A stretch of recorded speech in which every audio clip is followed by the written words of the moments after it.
15 ఏళ్ల బుడ్డోడి మీదన రాజకీయం ప్రారంభమైందనాలా, చర్చలు ప్రారంభమైందనాలా. ఐపీఎల్‌లో అయితే అద్భుతమైన రికార్డు వరుసగా 2 ఏళ్లు సృష్టించినటువంటి ఆ బుడ్డోడి మీదన సౌరవ్ గంగూలీ కీలక వ్యాఖ్యలు చేశాడు. నెగెటివ్ వ్యాఖ్యలు చేసుకొచ్చాడు. ఏమనంటే అతని మీద ఇప్పుడే భారీ అంచనాలు పెట్టొద్దు. 15 ఏళ్ల వయసులోనే టీమిండియాలో చోటు సంపాదించడం గొప్ప విషయమే. అయినా ఇంటర్నేషనల్ క్రికెట్‌కి అలవాటు పడేందుకు టైం పడుతుంది. అతనికి టైం ఇద్దాం. ఐపీఎల్‌లో చూపించిన ప్రతిభ అద్భుతమే.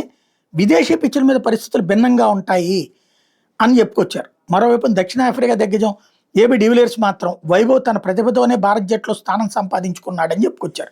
ఇదే సందర్భంలో ఈ బుడ్డోడికి తొలి పరీక్ష దెబ్బతిన్నాడు. ఏంటయ్యా అంటే తాజాగా జరిగినటువంటి శ్రీలంక భారత్ తొలి వన్డేలో తలపడుతున్నటువంటి నేపథ్యంలో దంబుల్లాలో టాస్ గెలిచి టీమిండియా తొలుత బ్యాటింగ్ ఎంచుకోవడం, ఆదిలోనే భారత్కి షాక్ తగిలింది. ఏంటంటే 16 పరుగుల దగ్గరే జట్టు స్కోర్ దగ్గర వైభవ్ సూర్యవంశి 12 బంతుల్లో 14 కొట్టాడు 3 4లతో తొలి వికెట్గా వెందిరిగాడు.